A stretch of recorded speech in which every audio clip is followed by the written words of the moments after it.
Fatemi dire soltanto due parole. Certo, dopo quelle che sono state dette ora è un po' difficile, però uno ci prova. Anche perché dobbiamo parlare di cose un po' più dalle stelle, diciamo, ad altre stelle passiamo. Allora, ai prezzi ai prezzi, diciamo, delle stelle. Le stelle. Allora, Iori è il direttore della Confederazione Europea dell'Industria Cartaria. Con il presidente Poli abbiamo parlato di energia, di quella è la nostra situazione. Iori ci darà un'idea di quello che succede in Italia e in Europa, insomma, perché questo tema, diciamo, della competitività e dell'importanza del costo energetico è un tema italiano, ma è anche un tema europeo. Iori capisce bene perché noi usiamo una sorta di, non è un English, ma è un Globish, per cui ci capiamo abbastanza bene. E quindi lascio la parola a te per your presentation and give your. I think I can say. Okay. Yeah. Thank you very much for the introduction and for the invitation. It's always a pleasure to be in Italy and in Assocarta. Anything I will tell you will not come as a surprise because, as we heard from the President Poli discussion in the beginning, this is very much topics that you are dealing with anyhow already. But Massimo asked me to explain from the European perspective how we are tackling the energy challenge. So we are not short of challenges in industry in general, in our industry in particular. And I think it's not exaggerated to say that at least in the past few years, the number one challenge has been the one on energy. And I actually like the title of this conference, which is saying that La Buona Fibra, because I think, as Massimo told you, that I don't really speak Italian, but I understand it's a polite way to say that this industry has the balls, so we can still tackle the challenges.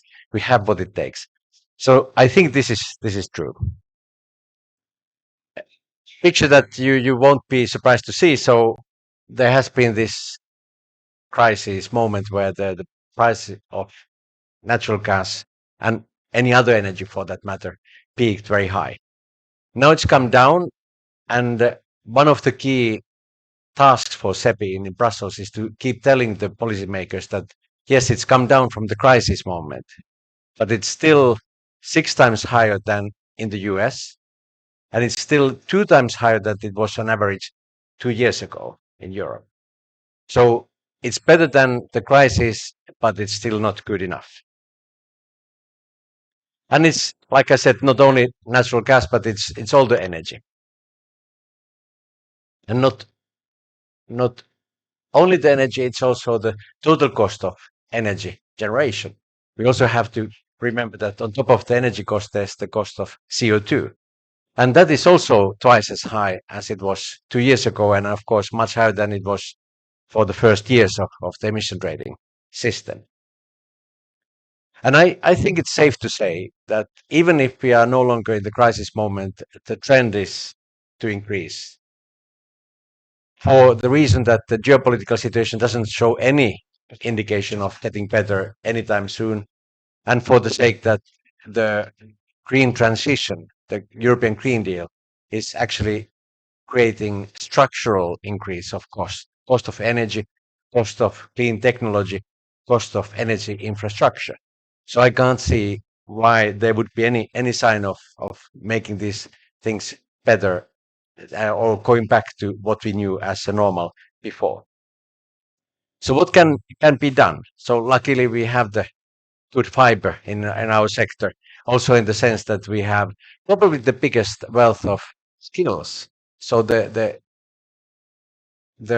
wealth of engineering capacities in our sector is probably better than in most other sectors. So we can tackle the challenges that we have, and we can start seeing that something is happening. In the no, it worked too well. In the CEPI, we have set up in January 2020 a special forum to find solutions for energy.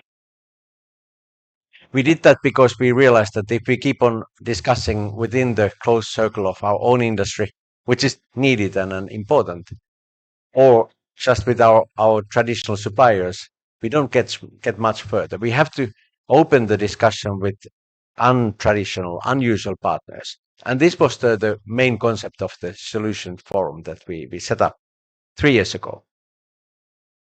It was to learn from the others, the partners that we don't usually work with, to disseminate the new ideas to the industry, and also to spread the needs that we have, or information about our needs, to the energy industry. Because we also realize that they don't always know what we need, although we are their customers. So 2 examples of what recently has been done in this solutions forum within these 3 years time span that we have been working is this energy hubs study. So we identified that we can actually still tap in untapped potential in generating energy ourselves. And it's not, of course, in the scale of European energy needs. It's not much. It's 31 terawatt hours additional capacity that we could generate energy. But still, for our own needs, it's quite significant.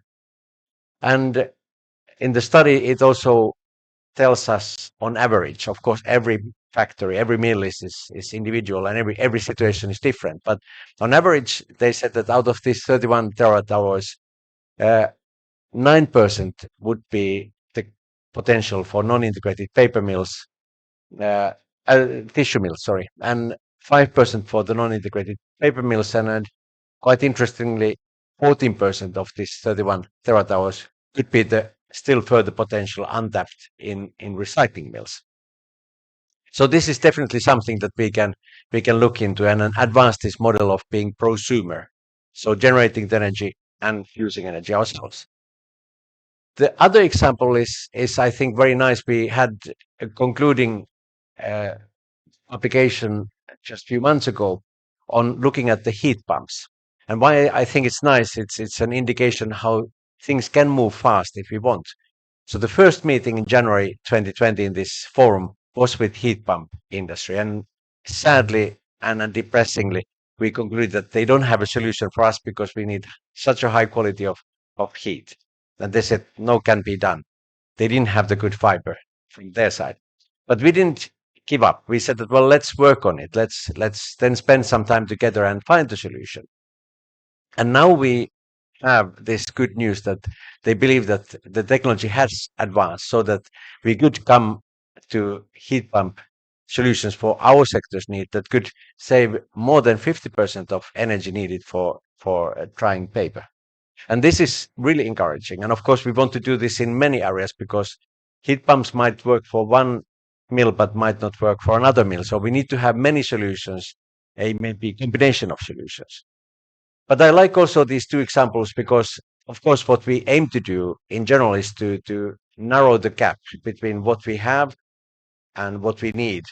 So being energy efficient and finding solutions in generating that energy ourselves or finding it nearby so that we can finally close the gap between our needs and what is affordable and available. My last slide is then 5 points that I would like to conclude with. First is, of course, this very sad starting point that indeed the energy situation at the moment is not good. It's not acceptable. But we can find solutions that are then helping us to move forward. So one is this prosumer model and an increasing our energy efficiency. Second one is coming from the policy side in Brussels from the European Union. They have launched a new platform for joint gas procurement for LNG. And it's important because even if it's not used by everybody, if it's not covering total market of LNG, it's going to be significant amount to give the signal for the whole of the market. The first round of joint procurement was just concluded now. It seemed to be a success because they managed to conclude 11 billion cubic meters of gas agreements that match the location. So it's not good if the gas is over there, but you need it here in Italy. So you need to have it matching the geographic location and, of course, the price. So it was acceptable price for the customer. So that was great success. Italy, by the way, was number 2 after Austria. So Austria has a very desperate situation because it's also landlocked country and very much depending on natural gas. But Italy was number 2. We have no information about how many paper companies there are because these are, of course, confidential information. So we don't know the names of the companies or the number of the paper industry activity there. But if you were not active before, you could be active. But it's good news anyhow, even if you have long-term contracts with your suppliers of gas, because it gives the price signal. So it sets the price level for whole of the market. The third point is that there's now increasing support for growing the supply of biomethane. And that's of course interesting in two ways for us. So first of all, the target and the realistic estimate is that there will be supply of 35 billion cubic meters of biomethane by 2030, which is equal to 20% of what used to be the import of gas from Russia before the war. So it's again quite a significant amount. It's also interesting for us in the sense that we could be also on the supplying side. So from our own processes, we could be producers of biomethane. And again, it's part of this prosumer model that we could advance. Then the fifth point is that the Commission, as part of this electricity market design reform, they are discussing about energy sharing models.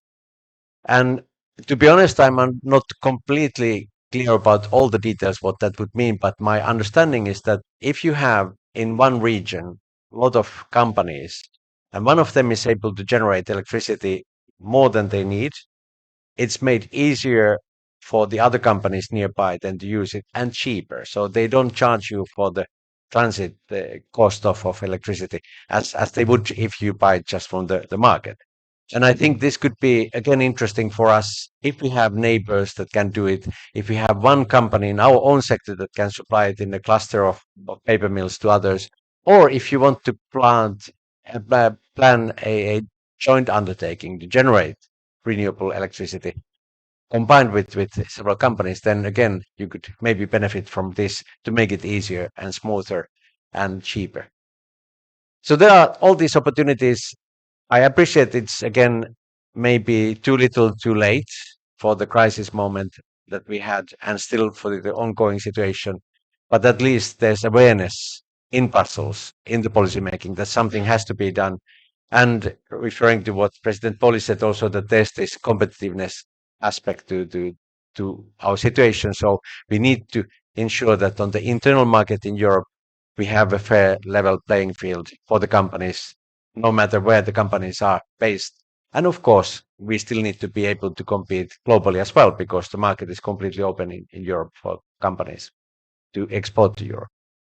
So the energy challenge is on top of our agenda. It's on top of Assocarta agenda, and it's on top of your company's agenda. I'm sure of that.